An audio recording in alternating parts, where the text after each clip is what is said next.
Hallo, Moje, Jode Dach. Herzlich willkommen auf meinen kleinen, bescheidenen Kanal.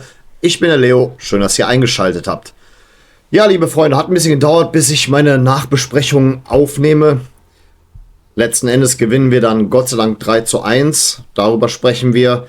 Und was mir diesen wundervollen Spieltag im Nachhinein, ja, muss man leider Gottes sagen, ein bisschen versaut hat. Da gibt es nämlich leider einen Wermutstropfen. Dazu kommen wir am Schluss und auch nur, würde ich sagen, geringfügig. Wir werden da nicht, wie soll ich sagen, besonders lange drüber sprechen. Wir sprechen ein bisschen über meine Gefühle nach diesem Spiel, wie ich diesen Spieltag erlebt habe. Ich war ja wieder in der Fankurve, allerdings muss ich diesmal sagen, stimmungsmäßig war das ja so ein bisschen Standardprogramm. Man kann jetzt nicht unbedingt sagen, das war jetzt irgendwie ein Tag, wo irgendwas Besonderes stattgefunden hat, irgendwie Unvergessliches geschehen ist. Es war eine ganz gute Stimmung von beiden Kurven und das kann ich euch direkt von Anfang an sagen. Ich war auch diesmal im Bereich des S1-Blocks, wo man sagen könnte, dass es da etwas ruhiger zuging. Also man muss sagen, das, was aus S3 und S4 zu hören war, das kam nicht immer ganz an. Ich denke mal, die Leute, die in S4 und S3 standen, also genau die Mitte der Südkurve, die haben da sicherlich eine ganz andere Perspektive da drauf. Also wir in S1, da muss man sagen, das war so eine Mischung aus Support-Willigen und etwas ruhigeren. Und ich war auch irgendwie an diesem Tag so in der Mitte. Irgendwie, keine Ahnung, es lag was in der Luft. Es lag was in der Luft, obwohl dieses Spiel so gut lief. Ich meine, vor dem Spiel war jetzt auch nichts Besonderes passiert. Das Übliche, was ihr von mir kennt. Ich war vorher in der Aphrodite, habe mich mit meinen Freunden getroffen. Aber auch da war ich schon etwas gesitteter. Ich hatte irgendwie so ein Gefühl, da stimmt was nicht. Da liegt irgendwas in der Luft. Aber gut, auf dem Weg zum Stadion kam mir übrigens Jaka Čuber-Potočnik entgegen. Da wusste ich schon, okay, ja, das wird wohl erstmal nichts mit einem Einsatz. Hat auch seine Gründe. In der U21 läuft es nicht gut für ihn. Muss man leider so sagen. Das sind jetzt gerade mal, glaube ich, 2 Törchen, die zur Buche stehen. Und somit musste er wohl auf die Tribüne, war wohl auf dem direkten Weg zur Tribüne. Ich habe ihn jetzt auch nicht irgendwie angelächelt oder angesprochen. Haben bestimmt andere schon vorher gemacht. Er war sowieso mit dem Handy am Ohr. Da lasse ich die Jungs sowieso in Ruhe. Und ja, im Block halt die Leute getroffen, mit denen ich mich sonst immer verabrede. Noch ein paar Sachen eingekauft, aber zu dem Fanartikel Hall kommen wir dann nach dem Lautern-Spiel, nach der Lautern-Besprechung. Da machen wir wieder ein paar so Fanartikel, die ich mir über die letzten Wochen gekauft habe. Machen wir jetzt nicht in einem Video, aber wir packen wir schön in einem Video rein. Ja, ich hatte auch schon direkt den Eindruck, dass der Nürnberger Gästeanhang auf jeden Fall deutlich motiviert dabei ist. Also der ganze Block, wie schon von mir prophezeit, war ausverkauft, also der ganze Gästeblock, Oberrang, Unterrang und auch an der Seite auf der Osttribüne, da standen auch reichlich Nürnberger. Die waren auch deutlich zwischendurch zu hören, muss man sagen. Es war ein wirklich starker Gästeanhang. Auch offensichtlich unterstützt von Schalkern, denn die Banner der aktiven Fanszene von Schalke 04, die waren auf jeden Fall zu sehen. Da habe ich auch extra ein Auge drauf geworfen. Und ja, ihr wisst ja, auf beiden Seiten Pyro. Auf beide Seiten wurden abgemahnt von Michael Trippel, unserem Stadionsprecher. Also natürlich mündlich. Ich glaube, das ist halt das Beschissene an diesem Job als Stadionsprecher. Immer wieder dasselbe zu sagen, das Abbrennen von Pyrotechnik ist untersagt, bitte unterlasst das und so weiter und so fort. Und dabei weiß man nicht mal, ob er es wirklich so meint. Das ist, glaube ich, so diese Pflicht. Ich glaube, die DFL sagt, du musst das sagen. Du musst das sagen, egal ob du es meinst oder nicht. Du musst das sagen. Und ich glaube, das allein ist das Nervigste an diesem Job, auch wenn ich ihn immer sehr reizvoll fand, aber naja, ihr kennt ja euren Leo, ihr wisst, dass ich manchmal auch ein ziemlicher Assi sein kann und denke mal, die Träume habe ich mit diesem Kanal endgültig begraben, mal der Stadionsprecher vom 1. FC Köln zu werden. Das wäre ja mein Traumjob, sage ich ganz ehrlich, also vergiss das mit dem Profifußball. Aber gut, ja, wir können auch direkt tatsächlich ausnahmsweise wieder eine ordentliche Spielbesprechung machen, zumindest aus der reinen Fanperspektive, hin und wieder mal oberflächlich. Schon nach 6 Minuten ging es los. Damien Downs schießt sein 7. Saisontor. Schon jetzt ist er ziemlich nah an Lemperle dran. Das heißt, wir haben einen Sturm, der gleich aufliegt. Lemperle ist ja ausgefallen wegen seiner Verletzung. Offensichtlich bis zum Hinrundenende. Und man wird auch wahrscheinlich mit dem weitermachen. Aber ich bin froh. Ich bin sehr, sehr froh, dass man sich auch auf Damien Downs verlassen kann. Das erleichtert mich ungeheim. Also muss ich wirklich sagen, Der hat ihn richtig elegant durch die Beine von Jeltsch durchgeschossen und er verwandelt ihn im linken Eck. Aber das war's dann auch noch nicht. Der Torjubel von ihm war noch nicht alles. Denn schon bereits 17. Spielminute. Dominik Heinz, Querschläger auf Downs. Der fällt dann aber im Strafraum vom FCN um. Karafiat berührt den Ball, wie auch ihn gleichzeitig an den Füßen. Und ja, da fliegt er auch entsprechend hin. Hätte ich aber auch gemacht. Also ich sag mal, da scheiden sich die Geister. Ob das jetzt eine Schwalbe war, ob er ihm wirklich so hart erwischt hat. Fakt ist, er erwischt Ball wie auch Fuß. Und naja, da hätte ich mich auch fallen lassen. Habe ich auch in Sportunterricht früher gemacht, auch wenn es nichts gebracht hat, weil wir im Prinzip meistens ohne Schiedsrichter gespielt haben. Aber ja, ich habe auch immer versucht, so einen Foul rauszuholen. Rauszuholen, Entschuldigung. Ja, und den Elfer hat dann Florian Kainz geschossen. Er verwandelt ihn dann Gott sei Dank auch. Das freut mich sehr. Florian Kainz gehörte über die letzten Jahre zu meinen persönlichen Lieblingsspielern. Und ich möchte auch, dass, wenn er spielt und es zu 11 Metern kommt, dass er dann auch der Schütze ist. Das gibt mir persönlich so eine gewisse Sicherheit, wenn man bedenkt, was letzte Woche in Regensburg war. Ja, aber ich muss auch sagen, Dominik Heinz Querschläger, das war so ein schönes, mutiges Ding, das ich in der letzten Saison oder die letzten 2 Saisons so ein bisschen vermisst habe. Ja, Heinz, der blüht richtig auf. Der blüht richtig auf in der 2. Liga. Es gefällt mir. Es gefällt mir, ihn zu sehen. Es gefällt mir, wie er spielt. Er strahlt eine gewisse Sicherheit aus und hat sich eine gelbe Karte abgeholt und ist im nächsten Spiel nicht dabei gegen Kaiserslautern. Ja, ja, dumm gelaufen. Dumm gelaufen, aber ich denke mal, Max Finkgräfe wird an seiner Stelle spielen. Und in den habe ich ja noch mehr Vertrauen. Also Max Finkgräfe, das ist schon wieder so eine Sache, da freue ich mich schon wieder mehr, Max Finkgräfe zu sehen. Gehen wir mal davon aus, dass es Max Finkgräfe sein wird. Oder gegebenenfalls er und Packerade dann tauschen, er dann etwas offensiver und Packerade dann hinten. Aber schauen wir mal. Dann später, 31. Minute, schickt Florian Kainz nochmal Damien Downs. Der schickt den Ball rüber in die Mitte des Strafraums auf Dennis Hussein Baschic und er zieht direkt ab. Rutscht auch ein bisschen mit dem Ball mit und ja, Tor 3:0. Das war geil auf jeden Fall. Also man kann auch wirklich sagen, es war ein wundervolles Spiel von Damien Downs. Also er hat mir so viel Freude bereitet. Das ist ja wirklich ein Spieler, in den ich so sehr meine Hoffnungen setze. Es macht mir immer wieder eine Freude, wenn ich sehe, dass er seine Leistung bringt und damit auch untermauert, dass er wirklich eins unserer größten Talente ist. Ja, kurz vor der Halbzeit verhinderte Lead Packerada kurz vor der Halbzeit noch eine Chance von Justvan.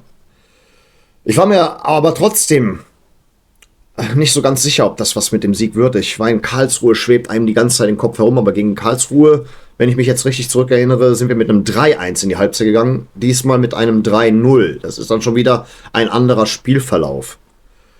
Und ich muss auch Erik Martel loben. Der hat ja in der Innenverteidigung übernommen. Und das macht er richtig gut. Macht er richtig gut. Blöd halt, dass die 6er-Position dann meistens von jemand anderem besetzt werden muss. Aber ja, ich mache mir keine Sorgen, wenn Erik Martel in Verteidigung spielt. Also das macht er sehr, sehr souverän. Es gefällt mir, ihm dabei zuzusehen. Also das strahlt eine gewisse Sicherheit aus. Ja, viel gibt es dann nicht mehr zu reden. Die zweite Halbzeit lief für den FC dann bei weitem nicht mehr so dominant. Kommen wir direkt zur 59. Spielminute. Ja, Jens Kastrop. Ja. Sein Ball kommt angeflattert und naja, ich muss sagen, den hätte Marvin Schwäbe schon halten müssen. Das ist seine erste Unsicherheit seit langem, also ganz klar, Tor 3:1. Ja, aber an und für sich war seine Leistung, also die Leistung von Marvin Schwäbe, doch ziemlich gut, muss ich sagen. Allerdings, was ich schade fand im Nachhinein, was so Statements von Jens Kastrop angeht, der sagte ja, wäre das 1:0 für den ersten FC Nürnberg gewesen, hätte er gejubelt. Ich finde das so schade, dass diese ehemaligen Nachwuchsspieler auf der einen Seite so, ja, muss man sagen, vom FC aus mies behandelt werden, aber auf der anderen Seite, dass sie auch immer so eine verbrannte Erde hinterlassen. Immer irgendwie dem FC noch einen mitgeben möchten mit Sprüchen und dergleichen. Das finde ich nicht gut. Wisst ihr, das ist der Verein, der solchen Spielern trotz alledem die erste Bühne geboten hat. Ich weiß, dass das nicht korrekt war, wie er behandelt wurde. Insbesondere unter Steffen Baumgart da wirklich links liegen gelassen wurde. Aber trotzdem, solche Sprüche zu droppen, Bin ich kein Fan von. Finde ich richtig schade. Da sagt man am besten gar nichts. Da sagt man am besten gar nichts. Dann jubelt man halt, wenn es ein 1-0 ist. Ja, okay. Hätte jetzt auch keiner geheult. Abgesehen davon, in der Südkurve durch das ganze Stimmung machen und auch natürlich andere Aktionen. Sind dann wieder diese Situationen. Also Michael Trippel hat seinen Namen so leise ausgesprochen. Ich wusste bis zum Spielende gar nicht, dass das Jens Kastrop war, der das Tor geschossen hat. Sag ich ganz ehrlich. Ich wusste nicht, dass es Jens Kastrop war. Habe ich erst im Nachhinein erfahren. Es tut mir auch leid, aber Kastrops Ball hätte so niemals reingehen dürfen. Da muss ich leider sagen, dass Marvin Schwäbe da etwas unglücklich aussieht. Ja, und dann habe ich noch notiert, ab der 84. Minute, liebe Freunde, waren wir ein Mann weniger. Nicht wegen einer roten Karte, sondern weil Steffen Tigges eingewechselt wurde. Ja, das tut mir leid. Solange er wirklich immer noch eine Chance bekommt, ich hätte es ahnen sollen. Ich hätte es ahnen sollen, dass der schon wieder irgendwie eine Chance bekommt, jetzt wo Potočnik dann auf der Tribüne saß. Mann. Das bringt doch gar nichts, den einzuwechseln. Weißt du, den einzuwechseln, das ist, als würdest du Pizza bestellen und du kriegst nur den Karton geliefert. Das bringt nichts. Der steht da nur rum wie so ein Baum. Bewegt sich gar nicht zum Ball hin. Erwartet, dass die Flanke genau auf sein Schädelchen platziert wird, anstatt dass er vielleicht mal ein bisschen nach vorne geht. Habe ich genau beobachtet. Das ist ein Baum. Das ist ein eingepflanzter Baum, dieser Mann. Nichts weiter als das. Das ist ein Statist. Das ist so wie bei einem Film, den du guckst, dann haben diese Statisten dafür 50 € oder sowas abgespeist und die winken da mal heimlich kurz in die Kamera oder zeigen mal kurz ihre Unterhose. So ein Statist ist Steffen Tigges. Es tut mir leid. Und ich kann mir auch beim besten Willen nicht vorstellen, selbst wenn er zu einem Drittligisten wechselt, dass der noch mal irgendwann was bringt. Karriere komplett vorbei. Komplett vorbei. 16 Schritte zurückgemacht. 16 Schritte zurückgemacht, dieser Mann. Es tut mir leid. Der hat den Vertrag seines Lebens beim 1. FC Köln. Aber gut, ich will nicht zu viel rumbitschen. Was auch gut war, Elias Bakatukanda bekam seinen Einsatz. Ja, war jetzt nicht allzu überzeugend, sagen die meisten. Aber trotzdem, Spielzeit braucht der Junge. Das war die Gelegenheit. Und ja, im Nachhinein ging dann auch eine zweite Hälfte, die bei weitem nicht so dominant war wie die erste, auch zu Ende. Und wir gewinnen letzten Endes 3:1 und stehen auf Tabellenplatz 2. Endlich stehen wir nach einem Spieltag auf dem Aufstiegsplatz. Das hat es so gut getan. Dann bin ich dann rüber in die Aphrodite nochmal, um meine Leute da abzuholen, weil ich habe diesmal gesagt, ich brauche mir mal ein bisschen länger, wartet dort auf mich. Und dort war Auslosung. DFB-Pokal. Mann, ey. Mann, liebe Freunde. Da werden ausgerechnet die ausgelost, die ich am meisten auf dieser Welt hasse. Und ich bin Serbe, okay? Normalerweise, wenn einer das oberflächlich sieht, aber ihr seht ja, ich habe Trikots von Husein Basic, ich habe ein Trikot von einem kroatischstämmigen Dejan Ljubicic. Ich habe kein Problem mit meinen Nachbarn. Man könnte denken, das wäre das, was ich am meisten hasse. Die Leute aus den Nachbarländern Serbiens. Ist aber garantiert nicht der Fall. Das meiste, was ich auf dieser weiten Welt hasse, sind die Pillen. Ganz klar. Und mehr möchte ich an dieser Stelle auch nicht sagen, weil ich habe ab diesem Moment abgeschlossen mit dem DFB-Pokal. Ja, da könnt ihr jetzt sagen, Leo, das Spiel ist noch nicht gespielt, steckt den Kopf nicht in den Sand. Er steckt schon drin. Zwar seht ihr ihn, aber er hat da schon drin gesteckt. Also habe ihn wieder aus dem Sand geholt, um dieses Video aufzunehmen. Ja, ich rede auch nicht gern über die. Ich möchte auch ehrlich gesagt kein Video über die machen. Es kann eventuell sein, dass ich den Spieltagstalk für dieses Viertelfinale einpacke in eine Reaction auf ein anderes Spiel, das zuvor gespielt wurde, und dann eine direkte Reaction auf dieses DFB-Viertelfinale, DFB-Pokal-Viertelfinale wird es nur geben, wenn wir gewonnen haben. Weil das tut mir in der Seele weh. Ich kann mir das auch nicht ansehen, das Spiel. Sag ich ganz ehrlich, ich kann mir das nicht ansehen. Ich kann mir nicht diese scheiß Banner ansehen, wo sie gegen uns schießen, weil sie jetzt Meister und Pokalsieger geworden sind. Das wird uns alles erwarten. Und ich erwarte eine Klatsche. Ich erwarte wirklich eine Klatsche. Ich erwarte wirklich das Schlimmste. Es tut mir leid. Ich liebe meinen FC. Und gerade weil der FC so toll und so unterschiedlich ist, nicht irgendwie von Konzernen gestützt, ein Verein ist, der seine Mitgliederexplosion hatte, als er das erste Mal abgestiegen ist, während die ihre Mitgliederexplosion hatten, als sie Meister geworden sind. Das sagt viel über uns aus und über die. Ich mag sie nicht, ich will sie auch nicht auf meinem Kanal haben. Wer hier von denen kommentiert und da irgendwie Kommentar mit ihren Vereinsfarben hinterlässt, sofort blockiert, sofort ausgeblendet. Tut mir leid, mein Fell ist dafür nicht dick genug. und der Kanal nicht groß genug. Die meisten von euch würden mich gar nicht in Schutz nehmen. Ja, also machen wir uns nichts vor. Ich hatte noch nie irgendwie 100 Kommentare oder sowas. Also von daher, ich habe keinen Bock auf Spam und ich habe generell keinen Bock auf dieses Spiel. Ich bin da ehrlich mit euch. Das hat mir den Tag verdorben. Das ist der Wermutstropfen. Das war alles perfekt, aber dann dieser Wermutstropfen. Als das ausgelost wurde, habe ich es abgeschrieben mit dem DFB-Pokal. Ja, wäre schön gewesen, irgendwie deutlich weiterzukommen. Aber ja, ihr wisst doch, wie das läuft. Entweder liegen die schon mit 3:0 zur Halbzeit in Führung oder es wird so lange nachgespielt, bis sie dann gewonnen haben. Oder wir kriegen irgendeine rote Karte oder 2 rote Karten. Ihr wisst schon, was ich meine. Ich meine, vergisst niemals, Rudi Völler hat eine leitende Position beim DFB. Mehr habe ich an der Stelle nicht gesagt. Es ist halt so schade beim FC. Wisst ihr, der FC Bayern, das war immer der FC Hollywood. Wegen den ganzen Sachen, die da passieren, weil da immer irgendwie viel los ist. Ist bei uns nicht anders, nur sind wir eher der FC Bollywood. Melancholisch, musikalisch wegen der kölschen Musik und überdramatisch. Da fließen viele Tränen. Ja, wer schon mal einen Bollywood-Film gesehen hat, der weiß, wovon ich rede. Meine Ex-Freundin hat ständig Bollywood-Filme geguckt. Ja, und es ist genauso, wie ich es beschrieben habe. Ja, gut, was steht denn jetzt als nächstes an? Also in Kürze seht ihr dann halt die Besprechung zum Lautern-Spiel. Freue ich mich sehr drauf. Sehr, sehr, sehr. Das ist wirklich eine Definition von Traditionsduell für mich. Da wird noch auch viel Schwärmerei für den Gegner kommen, sage ich ganz ehrlich. Ja, ich habe wirklich immer sehr, sehr viel nach Kaiserslautern rübergeblickt.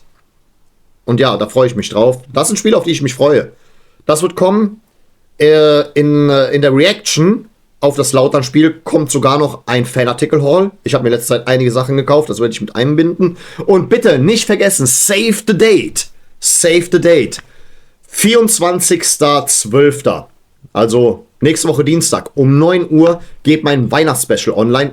Dauert zwar nur 6 Minuten, aber ist ein nettes kleines Schmankerl für zwischendurch, dass ihr euch vielleicht beim Weihnachtsfrühstück ansehen könnt. Ich möchte euch ja nicht stören, wenn dann die geilen Filme wie Kevin allein zu Hause, Stirb langsam und so weiter laufen oder Gremlins, das sind ja alles Weihnachtsfilme, deswegen die 6 Minütchen, da war ich mal gnädig, habe ich mal nicht so übertrieben, aber es sind 6 Minütchen, die mir persönlich sehr gut gefallen haben. Ja, das war's dann für dieses Fußballwochenende, für dieses FC-Wochenende. Wie gesagt, das mit den Pillen, diese verdammte Auslosung, die hat's mir versaut. Sag ich ganz ehrlich, hat's mir versaut. Aber wenn ich auf die Tabelle blicke, da muss ich sagen, mein Hinrundenfazit, ach ja, das kommt ja auch noch dann im Reaction-Video nach dem Spiel gegen Lautern, das wird deutlich positiver ausfallen, als ich es bisher befürchtet habe. Ja, Freunde, und dann würde ich mich für heute bei euch bedanken. Ich bedanke mich für eure Aufmerksamkeit. Vielen Dank fürs Zusehen. Und dann würde ich an der Stelle sagen, auf Wiedersehen. Denn wir wollen uns doch wiedersehen.